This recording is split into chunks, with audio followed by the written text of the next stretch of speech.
a bar combination. Also the ending of combinations. This is another every level thing. You can personally set up a system in your classroom that you see fit.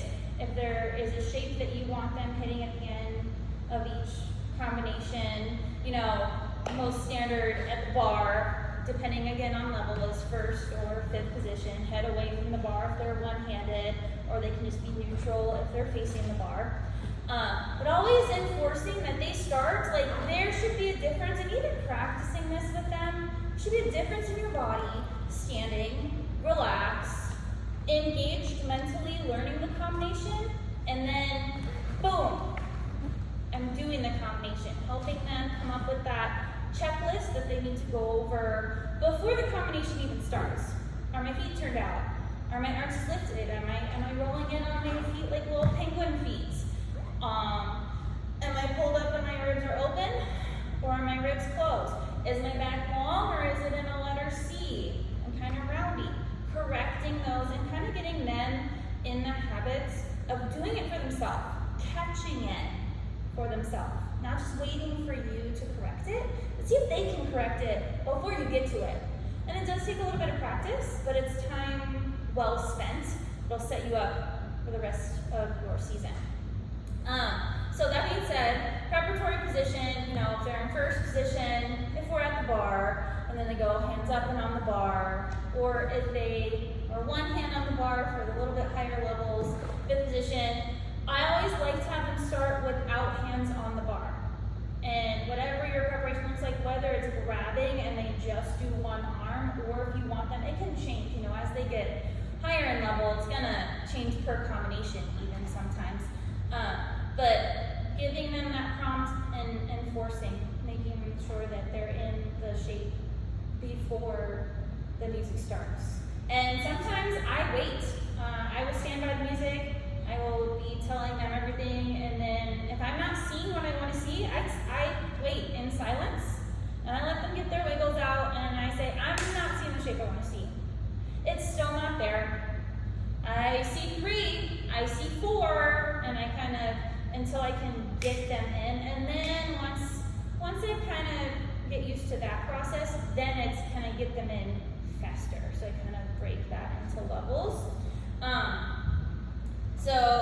And always at the end of the combination, you know, again, typically it's going to be you're in first or fifth, and then you're just going to end in that low fifth, bra-ba position.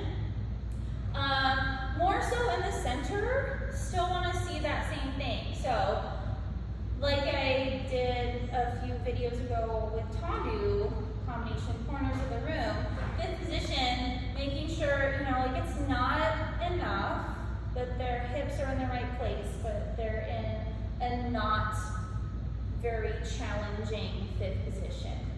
Fifth position, make sure they're pulled up, looking like they're about to do something, not just kind of passively standing and they could just, like a breeze could knock them over.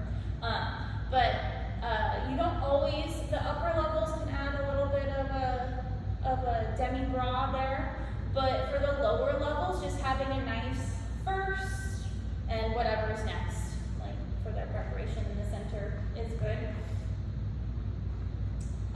Going across the floor from the corner, and I'm just wanting them familiar with a B+ position in general, just knowing like it can be rehearsed with their other, like their air desks and their arm positions.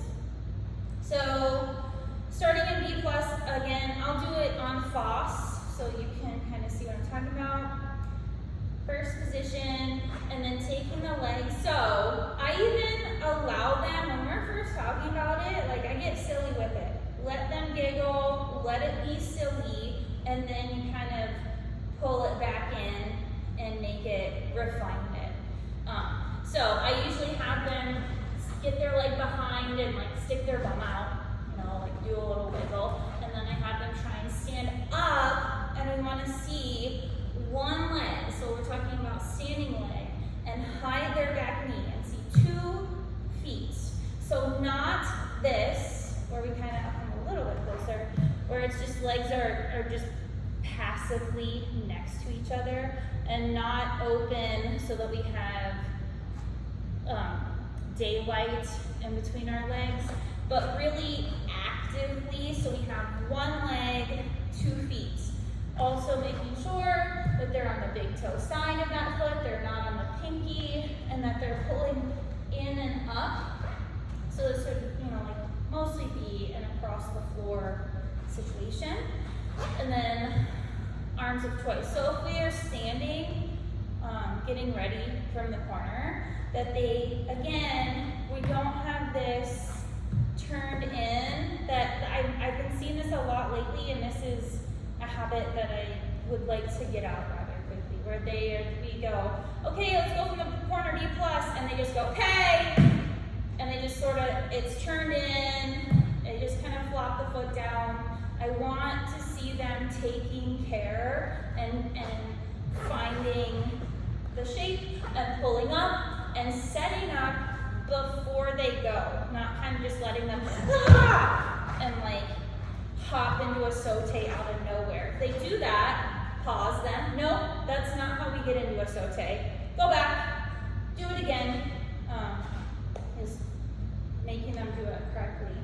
So, B+, and they're pulled up, and then they go into their combination, and then at the end of the combination, if you gave them a tendu first arabesque, if you put it there, enforce it. Watch them till the end. Don't let them just kind of, that's not first arabesque, that wasn't a shape at all. First arabesque, I want you to say, I want you to tell me, I'm done with my combination here, and then walk away nicely. It's like putting a period at the end of the sentence is usually what I like to tell them. So B+ is super important position to me, and it being clean because it is one of, in classical ballets, and especially, we're going to be having younger students, even though they're not on point shoes, learning some choreography sometimes in that way, and we just want them all to be able to find that nice, pretty position that just doesn't look like relaxed and passive, but it looks active and held and correct and crossed.